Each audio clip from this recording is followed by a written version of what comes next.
Buongiorno, sono Loris Palmerini, Aggregazione Veneta.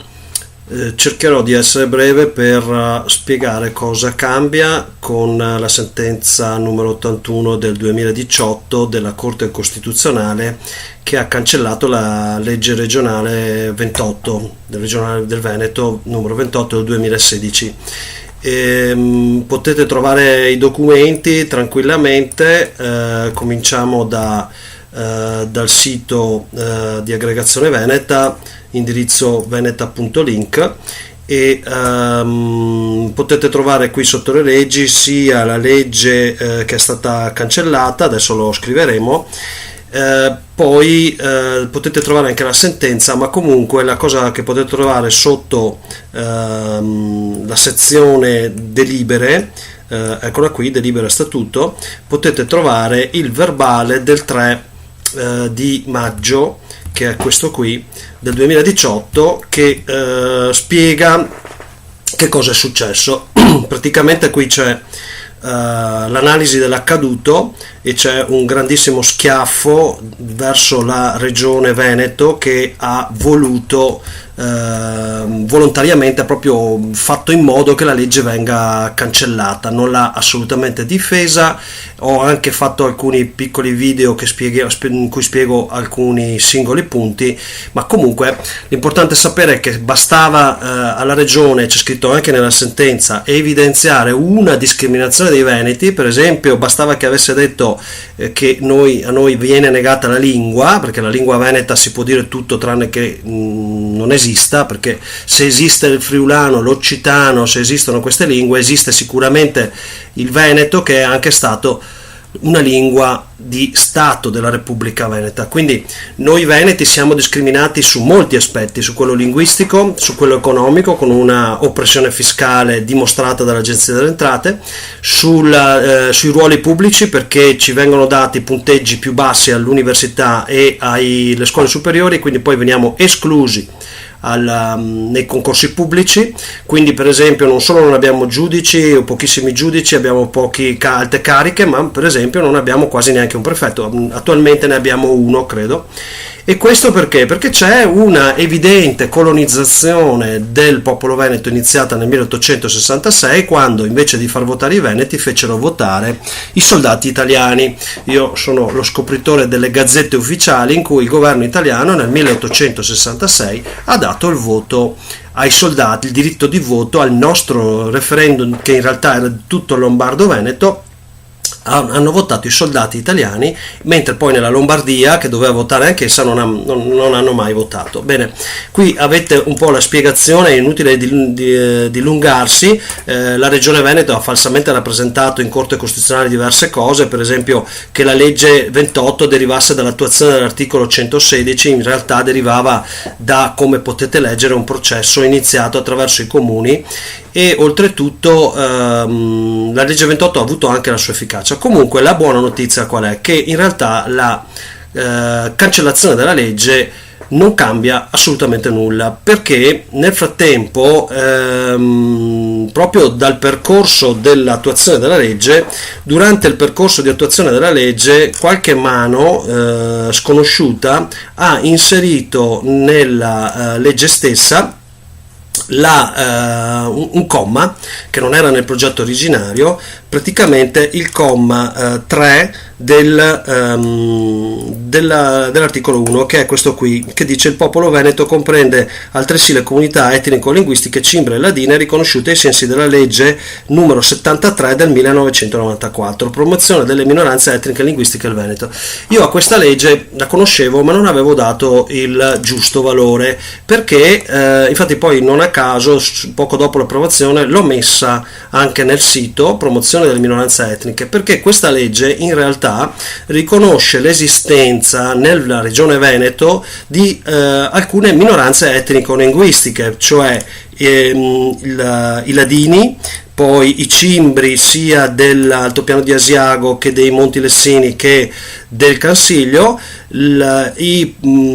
praticamente germanofoni di Sappada, che adesso sono il territorio di Sappada, dovrebbe essere passato alla regione Friuli Venezia Giulia, e poi la comunità friulana linguistica, etnico-linguistica del portoghese, ma quello che è importante evidenziare è che sono riconosciute le comunità etnico-linguistiche storicamente presenti nel Veneto, diverse da quelle dette prima, e cioè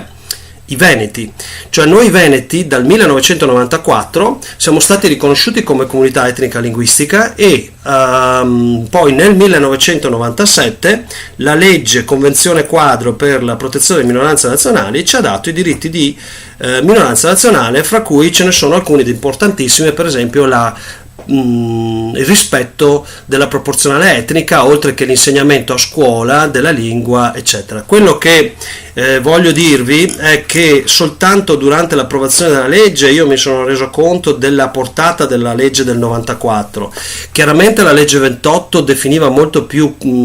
palesemente l'intento di riconoscere i diritti della Convenzione Quadro ai Veneti, e aveva il concetto di popolo veneto comprendente anche i ladini, i cimbri, eccetera.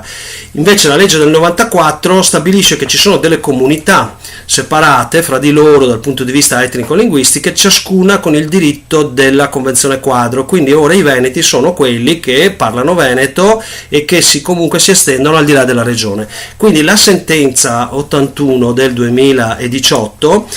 che potete naturalmente trovare, magari metteremo un link sul sito, eccola qua, la sentenza 81 del 2018 vi fa capire che per esempio c'è scritto che la regione non ha fatto valere molte cose e non ha fatto valere le discriminazioni dei veneti. Questa sentenza tuttavia ha il vantaggio di fare chiarezza giuridica su molti aspetti, per esempio sul concetto di popolo veneto che non può essere rappresentato dalla regione, cioè la regione, ma questo c'era già in realtà in una sentenza precedente del 2007, il popolo veneto non può essere corrispondente al territorio regionale, per cui cascano tutti quei percorsi di referendum regionale che non tengono conto invece dell'aspetto etnico. Cascano tutti quei percorsi che richiamano il popolo veneto per un'autodeterminazione e liberazione come movimento di liberazione, perché non hanno più il fondamento giuridico. Resta in piedi invece la rivendicazione dei diritti di minoranza, cioè della minoranza nazionale, cioè le minoranze etniche, perché non parlano di popolo ma parlano appunto di minoranze etniche. D'altra parte in realtà la definizione di minoranza etnica e di popolo sono la stessa nel diritto internazionale, la differenza è soltanto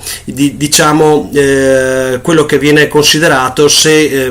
si danno i diritti di minoranza nazionale con il fine di evitare l'indipendenza. Ora noi abbiamo deciso come aggregazione veneta di far tesoro di questa sentenza per dire bene, noi comunque rappresentiamo la comunità dei veneti, la rappresentiamo nei termini di diritto e minoranza come aggregazione veneta e chiediamo appunto ugualmente alle istituzioni italiane l'applicazione e il rispetto della Convenzione Quadro, sapendo che a marzo 2019 in Consiglio d'Europa si terrà la sessione proprio sulla violazione della Convenzione Quadro, a cui parteciperanno i ministri degli esteri. Questa è una data già fissata, marzo 2019, e nel frattempo abbiamo già fatto, per esempio nella data del 17 maggio abbiamo chiesto che nella legge elettorale venga inserito una previsione, una riserva di posti nella legge elettorale regionale per gli appartenenti, per i veneti, come si fa per esempio in Istria per quanto riguarda la minoranza cosiddetta italiana, che in realtà è minoranza veneta. E praticamente oltretutto, essendo saltata la legge 28, l'aggregazione veneta può finalmente diventare un po' più parlamentino veneto. Allora, intanto l'Assemblea ha approvato il mio resoconto e ha esternato il proprio sdegno verso le istituzioni italiane, perché praticamente il comportamento che hanno tenuto le istituzioni italiane, compresa la Corte Costituzionale, che non ha voluto assolutamente farci partecipare, la Regione Veneto, che aveva il dossier delle discriminazioni, bastava che lo portasse salvava la legge, è evidentemente stato una volontà politica di colonizzazione, di annientamento della nostra esistenza, identità, lingua, eccetera. Quindi sapete ora che la Regione Veneto, ne avete la prova, la Regione Veneto non è altro che un pezzo dello Stato italiano, uno strumento amministrativo sul territorio, non può aspirare né a rappresentare i veneti né a fare uno Stato, questo ci sono le sentenze a questo punto, quindi chiunque abbia pensato alla Regione Veneto come il popolo veneto ha semplicemente preso in giro i veneti. Allora, praticamente, dato che comunque Aggregazione Veneta è l'ente più rappresentativo, perché abbiamo dentro l'anagrafe del popolo veneto fondata nel 1999 e riconosciuta legale dalla magistratura italiana, al tempo c'era il PM Cherchi, che oggi è procuratore della Repubblica di Venezia, che riconobbe che la costituzione dell'anagrafe del popolo veneto era perfettamente conforme a legge, proprio perché quelle leggi erano già in vigore. Quindi parliamo appunto della legge che ci riconosce l'esistenza. Allora, con la delibera del 3 maggio, Aggregazione Veneta ha deciso di passare a una forma più partecipata, inizialmente con 10 membri per meriti aggiuntivi, i singoli individui, e poi altre 10 persone invece estratte a sorte dall'anagrafe, in modo da poter dare possibilità di partecipare anche a coloro che altrimenti potrebbero non partecipare pur avendone le capacità e le forze. Saranno dei mandati a termine di 6 mesi più eventuali 6 mesi, dopodiché dovrà esserci una sospensione, quindi è un modello di partecipazione similare a quello del Senato della Repubblica Veneta, ma comunque l'obiettivo finale che ho proposto e che è stato accettato dall'Assemblea è quello di arrivare un giorno a una assemblea con forme sempre più partecipative, anche prevedendo dei macro elettori delegati e poi il voto diretto tramite una piattaforma di voto elettronico certificato ma anonimo con la tecnologia del blockchain. Questa cosa qui è già in sperimentazione, ci sono già delle piattaforme, la città di Mosca la sta attuando e ha ottimi risultati, quindi un Parlamento aperto, quindi poi si deciderà anche quale ruolo aspetterà le associazioni maggiormente rappresentative che hanno costituito e che ancora partecipano ad Aggregazione Veneta. Quindi Aggregazione Veneta è comunque la rappresentanza dei veneti per quanto riguarda l'attuazione della Convenzione Quadro sulle minoranze nazionali, per cui non è cambiato nulla in sostanza. Chi ha fatto la dichiarazione può star tranquillo, ha lo stesso valore legale. Per quanto riguarda quindi il percorso, lo trovate scritto nella verbale del 3 marzo. Praticamente noi appunto abbiamo questa tappa del marzo 2019, quando si terrà la riunione del Consiglio d'Europa sulla Convenzione Quadro, che dovrebbe condannare le violazioni della Convenzione Quadro da parte dell'Italia nelle figure specifiche del Governo, del Presidente della Repubblica, del Parlamento, della Corte Costituzionale e della Regione Veneto, oltre che di altri enti come il Ministero del Tesoro, eccetera. Qualora nel marzo 2019 si dovesse perdere, ve la leggo direttamente, qualora invece nel marzo 2019 si dovesse perdere anche l'ultima speranza, dimostrando che i diritti umani non si applicano nella sedicente democratica Europa ai veneti,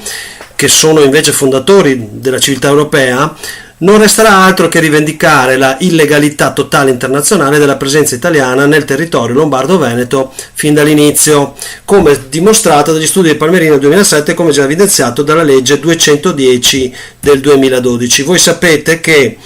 ho dimostrato nel 2007 che l'annessione del Lombardo-Veneto, in realtà quella del 1866, è nulla dal punto di vista giuridico, e ho anche dimostrato successivamente che al voto del 1866 hanno votato i soldati italiani, perché ho trovato le gazzette ufficiali con le quali il governo italiano dava il voto ai propri soldati. Quindi voi capite che l'annessione l'hanno fatta con i loro voti, i veneti non hanno mai votato per l'annessione, e proprio manca anche il quorum dei voti per quanto riguarda Lombardo-Veneto. Noi abbiamo portato questa questione in Consiglio d'Europa